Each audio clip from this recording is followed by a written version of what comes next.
Hello everyone, welcome back to woke aspirant.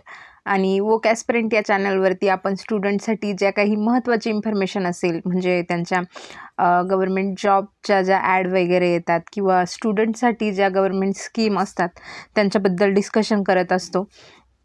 आणि आज आपण ICDS-बद्दल बोलणार आहे. ICDSची जेव्हा म्हणजे ॲड आली त्याच्यानंतरच काही दिवसांनी मी टेक्निकलची सिरीज जी ती सुरू केली होती आणि त्यातून बऱ्याचशा मुली माझ्यासोबत जोडल्या गेल्या. त्यामुळे ICDS या एक्झामची जी ही अपडेट असेल ती तुमच्यापर्यंत पोहोचवण्याचा मी प्रयत्न केला. जी छोटी मोठी अपडेट असेल ती देखील मला तुम्हाला म्हणजे शेअर करूशी वाटली आणि त्या सगळ्या अपडेट मी तुमच्यापर्यंत पोहोचवल्या आहेत. आता सध्या आपल्याकडं ICDSची प्रोसेस कंप्लीट झाली असं म्हणता येणार नाही, परंतु एक्झाम वगैरे झालेली आहे, लिस्ट आलेली आहे, रँक वाईज देखील मुलींना समजलं आहे की त्यांचा रँक कुठे आहे. काही मुली असतील ज्यांना रँक वाईज PDF ओपन झाली नसेल तर त्यांनी मॅसेज करू शकता कमेंट सेक्शनमध्ये किंवा टेलिग्रामला मॅसेज करू शकता जर तुमची रँक वाईज तुम्हाला समजलं नसेल की तुमचा रँक किती आहे. कारण बऱ्याचशा मुलींना PDF ओपन झाली जी ICDSची ऑफिशियल PDF होती ती, परंतु जी रँक वाईज PDF होती कुठल्या तरी एका प्लॅटफॉर्मने ती रँक वाईज अरेंज करून टाकली होती. तर तुमची जर रँक वाईज PDF खूप लोकांची जी ती ओपन नव्हती झाली, तर ज्यांना त्यांचा स्वतःचा रँक चेक करायचा असेल तर त्यांनी कमेंट करा किंवा टेलिग्रामला मेसेज करू शकतात. तर काही मुलींचे मेसेज होते की नवीन जी परत ICDSची भरती येणार आहे का त्याबद्दल. तर अजून तरी वाटते की येणार आहे, कारण बऱ्याचशा टेलिग्राम ग्रुप्स असतील किंवा यूट्यूब किंवा त्यांचं परिपत्रक देखील आलं आहे. त्यामध्ये तर स्पष्ट करण्यात आलं आहे की एक सरळ सेवेची भरती देखील येणार आहे. एक अंतर्गत येणार होती ती सध्या आहे सुरू. अंतर्गतचे फॉर्म वगैरे भरलेले आहेत. अंतर्गतची प्रोसेस जी आहे ती सुरू आहे आणि सरळ सेवेची देखील आणखी एक भरती येणार आहे. त्यानंतर वेटिंग लिस्टबद्दल आज बोलणार आहे की 1-2 मुलींची होते मॅसेज की वेटिंग लिस्टचं लागणार किंवा नाही, कसं होणार आहे. तर जी नवीन भरती येणार आहे हो येणार आहे, परंतु ती एवढ्या 1-2 महिन्यात यायला पाहिजे असं वाटतंय. आणि त्यानंतर राहिलं तुमचं वेटिंग लिस्टचं, तर ही जी भरती ही 102 पदांसाठी होती आपल्याला माहिती आहे. त्यानंतर आपण कट ऑफ किती असेल तेही सांगितलं होतं. कट ऑफ सांगितलं होतं म्हटल्यापेक्षा जेव्हा तुमची लिस्ट आली तेव्हा एक प्राथमिक अंदाज लावण्याचा आपण प्रयत्न केला होता. यामध्ये राखीवची जी 27 पदं होते त्यामध्ये तुमची कास्ट कुठलीही असेल त्या पहिल्या 27 मुली, तर ज्यांचे रँक 27-28 आहे त्या तर सिलेक्ट होणारच आहे. त्यानंतर कॅटेगरी वाईज वेगवेगळं जे मेरिट लागेल त्यानुसार देखील मुलींचे सिलेक्शन होतील.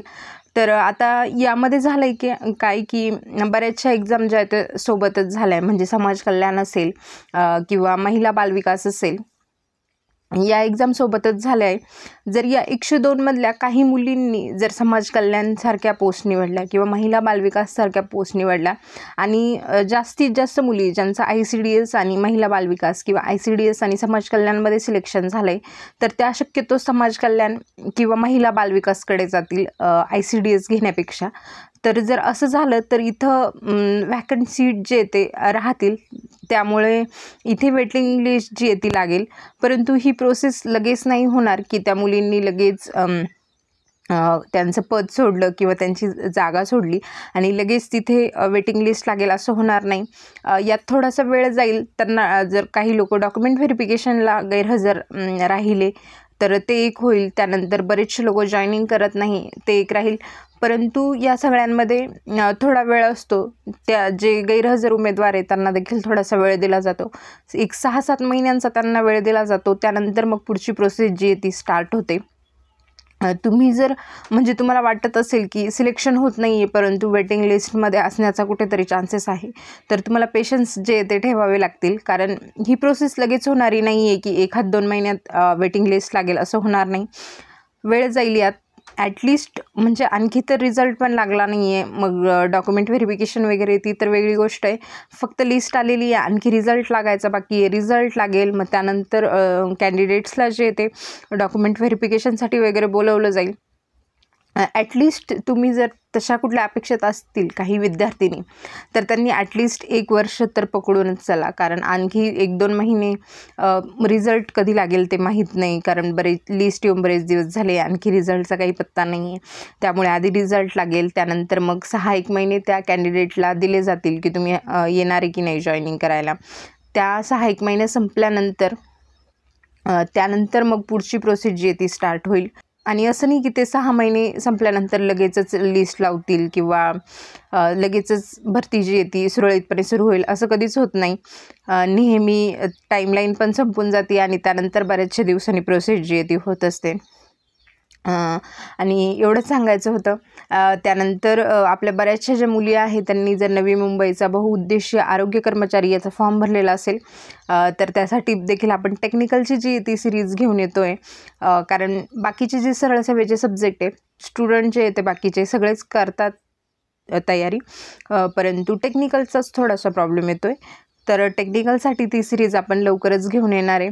आणि ज्यांना कमी मार्क्स आहेत किंवा वाटत नाही आहे सिलेक्शन होईल, त्यांनी त्यांचा स्टडी चालू ठेवा. आणखीही आपले जे वीक एरियाज आहेत सध्या त्यावरती लक्ष द्या. दुसऱ्या कुठल्या ॲड येणार असतील तर त्यासाठी फॉर्म भरा. मे बी नगर परिषदची ॲड जी ती आता येणार आहे, तर ज्यांना ज्यांना शक्य आहे ते नगर परिषदमध्ये देखील फॉर्म जे ते भरू शकतात. आणि थँक्यू, ऑल द बेस्ट.